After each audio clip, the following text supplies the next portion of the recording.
नमस्ते बच्चों, online classes में आपका हार्दिक स्वागत।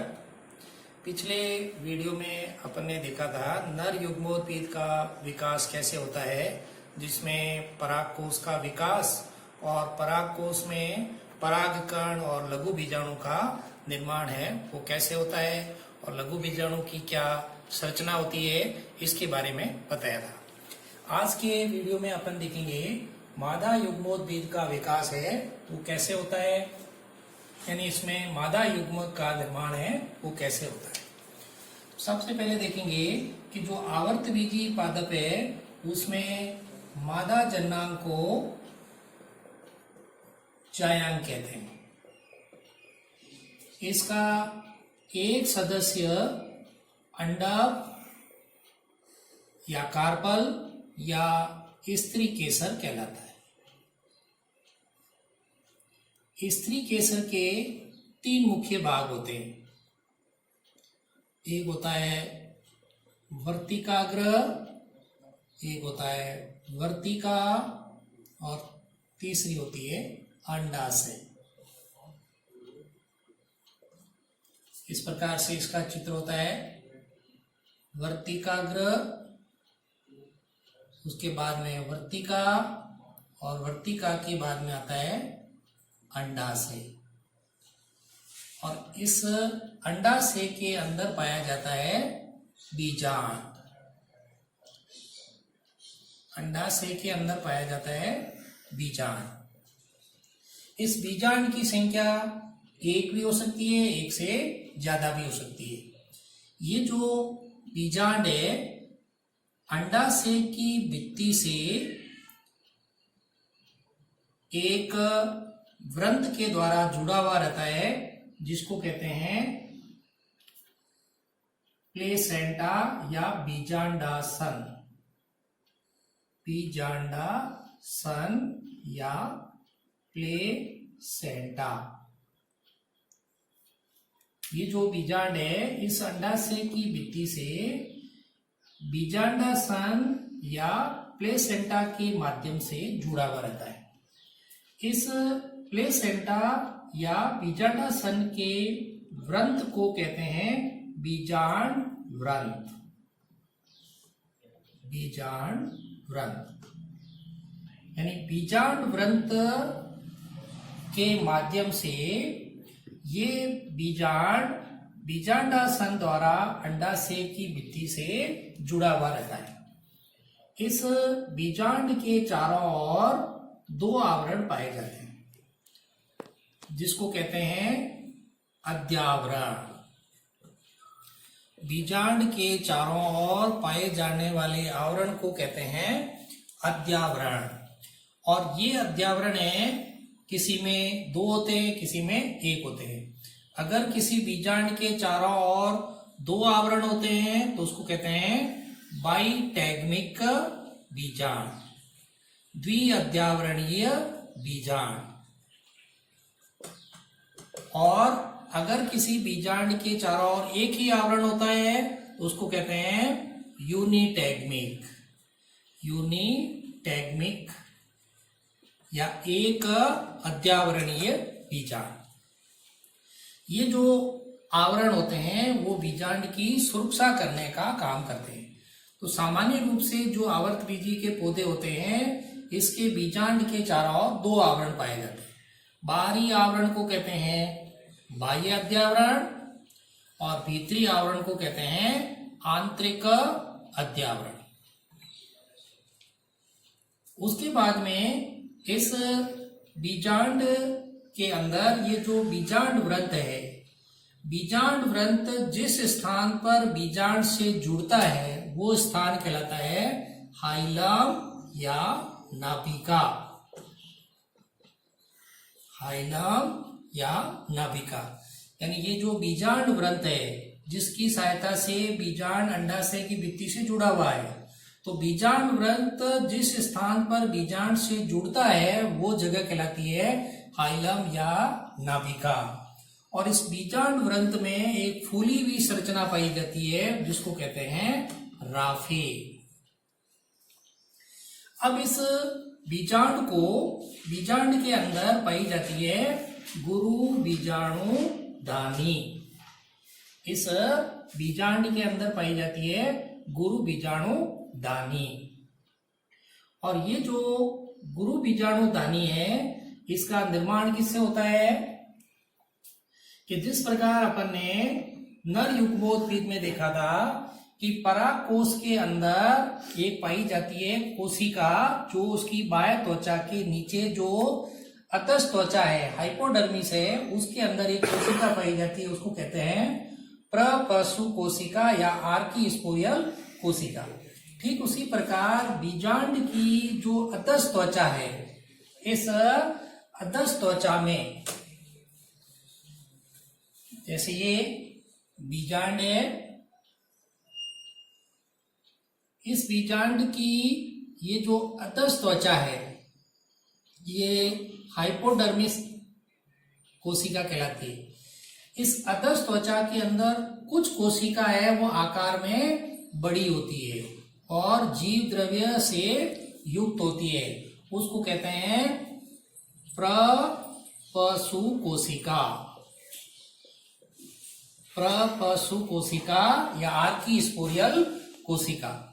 इस आर्कीस्पोरियल कोशिका में परिणत विभाजन होता है, परिधि की ओर होने वाला विभाजन। परिणत विभाजन होने से दो प्रकार की कोशिका बनती है। एक बनती है प्राथमिक भित्ति कोशिका, प्राइमरी पैराइटल सेल, और दूसरी बनती है प्राथमिक बीजाणुजन कोशिका, प्राइमरी स्पोरोजिनस सेल। प्राथमिक भित्ति कोशिका है, ये तो बनाती है बीजांड की भित्ति, और जो प्राथमिक बीजाणुजन कोशिका है, ये क्या करती है, वृद्धि करके बनाती है गुरु बीजाणु मात्र कोशिका। गुरु बीजाणु मात्र कोशिका जो कि द्विगुणित होती है। तो बीजांड की जो कुछ कोशिका है वो आकार में बड़ी हो जाती है, जीव द्रव्य से युक्त होती है, उसको कहते हैं प्रपशु कोशिका या आर्कीस्पोरियल कोशिका। इसमें परिणत विभाजन होता है जिससे दो कोशिकाएं बनती है, एक प्राथमिक भित्ति कोशिका और दूसरी बनती है प्राथमिक बीजाणु जन कोशिका। प्राथमिक भित्ति कोशिका है, ये बनाती है बीजांड की भित्तियों का निर्माण करती है, और प्राथमिक बीजाणु जन कोशिका है वो निर्माण करती है गुरु बीजाणु मात्र कोशिका का। यहाँ पर गुरु बीजाणु मात्र कोशिका का निर्माण हुआ, जो कि कैसी होती है, द्विगुणित होती है। अब इस गुरु बीजाणु मात्र कोशिका में होता है अर्धसूत्री विभाजन। अर्धसूत्री विभाजन होने से 4 बनते हैं गुरु बीजाणु, मेगा स्पोर बनते हैं, और ये चारों गुरु बीजाणु हैं वो रेखीय क्रम में व्यवस्थित होते हैं। सभी आवर्तबीजी पादपों में चारों के चारों गुरु बीजाणु हैं वो रेखीय क्रम में व्यवस्थित होते हैं। अब ये जो 4 गुरु बीजाणु हैं, इसमें से 3 गुरु बीजाणु हैं वो तो नष्ट हो जाते हैं भोजन के अभाव के कारण और वातावरण की प्रतिकूल परिस्थितियों के कारण 3 नष्ट हो जाते हैं। एक गुरु बीजाणु शेष बचा हुआ रहता है, उसको कहते हैं क्रियाशील गुरु बीजाणु या सक्रिय गुरु बीजाणु। ये सक्रिय गुरु बीजाणु या क्रियाशील गुरु बीजाणु हैं, ये नष्ट हुए 3 गुरु बीजाणु को पोषण के रूप में ग्रहण कर लेता है। जो 3 गुरु बीजाणु हैं जिनको पर्याप्त पोषण नहीं मिला, वातावरण की अनुकूल परिस्थितियां नहीं मिली, जिसके कारण नष्ट हो गए, ये जो नष्ट हुए गुरु बीजाणु है उसको सक्रिय गुरु बीजाणु है भोजन के रूप में ग्रहण कर लेता है। अब ये जो सक्रिय गुरु बीजाणु है या क्रियाशील गुरु बीजाणु है, इसमें 3 बार समसूत्री विभाजन होता है। 3 बार समसूत्री विभाजन होता है। जिससे 7 कोशिकीय या 8 केंद्रकीय संरचना का निर्माण होता है, जिसे भ्रूण कोश या मादा युग्मोद्भिद कहते हैं। 3 बार विभाजन होगा। ये एक क्रियाशील गुरु बीजाणु है, इसमें 3 बार विभाजन होगा, तो 7 कोशिकीय या 8 केंद्रकीय संरचना बनती है। 3 कोशिका है जो बीजांड के आधारी भाग की ओर पाई जाती है, उसको कहते हैं प्रतिमुखी कोशिकाएं।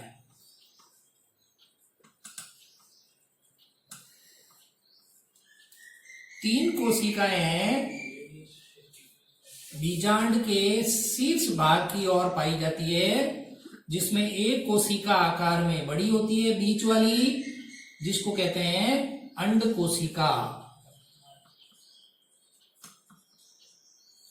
और अंड कोशिका के दोनों ओर 2 पाई जाती है सहायक कोशिका।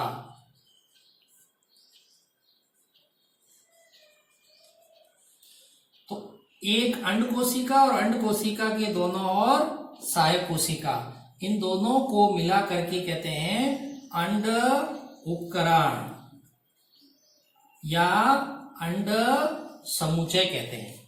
तो अंड उपकरण या अंड समुच्चय में कौन कौन सी कोशिकाएं सम्मिलित होती है? एक अंड कोशिका और 2 सहायक कोशिकाएं वो सम्मिलित होती है, और इसके बीच में 2 पाए जाते हैं ध्रुवीय केंद्रक। ध्रुवीय केंद्रक पाए जाते हैं जो आपस में संलयन करके द्वितीय केंद्र का निर्माण करते हैं। जो आपस में संलयन करके संयुक्त होकर द्वितीय केंद्र का निर्माण करते हैं। तो प्रतिमुखी कोशिका 3 है, और तीनों ही कैसी है? अगुणित है। फिर अंड कोशिका 1 होती है, ये भी अगुणित है। सहायक कोशिका 2 होती है, ये भी अगुणित होते हैं। 2 ध्रुवीय केंद्र के, ये भी अगुणित होते हैं। दोनों ही ध्रुवीय केंद्र अगुणित है। ये दोनों आपस में संलयन करते हैं तो द्वितीय केंद्र का निर्माण होता है, जो कि क्या हो गया? द्विगुणित हो गया। तो जो भ्रूण कोश या मादा युग्मोद्भिद का जो विकास हुआ है, जिसमें 7 कोशिकाएं हैं, जिसमें 3 प्रतिमुखी है और 2 सहायक कोशिका है, 1 अंड कोशिका है और 1 द्वितीय केंद्र के। 7 कोशिकाएं हैं और 8 केंद्र के, 3 केंद्र प्रतिमुखी के, 2 ध्रुवीय केंद्र के, 1 अंड कोशिका का और 2 सहायक कोशिका के केंद्रक। इस प्रकार से ये जो मादा युग्मोद्भिद या भ्रूण कोश बना, जो कि 7 कोशिकीय या 8 केंद्रकीय संरचना होती है, जिसको कहते हैं मादा युग्मोद्भिद। तो ये जो गुरु बीजाणु बना है, ये गुरु बीजाणु है, वो मादा युग्मोद्भिद की प्रथम अगुणित कोशिका होती है। जिस प्रकार नर युग्मोद्भिद की प्रथम अगुणित कोशिका कौन सी थी? परागकण, लघु बीजाणु। यहाँ पर मादा युग्मोद्भिद की प्रथम अगुणित कोशिका है गुरु बीजाणु, सक्रिय या क्रियाशील गुरु बीजाणु। और इस क्रियाशील गुरु बीजाणु में 3 बार समसूत्री विभाजन होता है, जिससे 7 कोशिकीय या 8 केंद्र की संरचना बनती है, जिसे क्या कहते हैं? भ्रूण कोश या मादा युग्मोद्भिद। भ्रूण कोश या मादा युग्मोद्भिद कहते हैं। तो इस प्रकार से आज की वीडियो के अंदर अपन ने मादा युग्मोद्भिद के विकास के बारे में पढ़ा। धन्यवाद।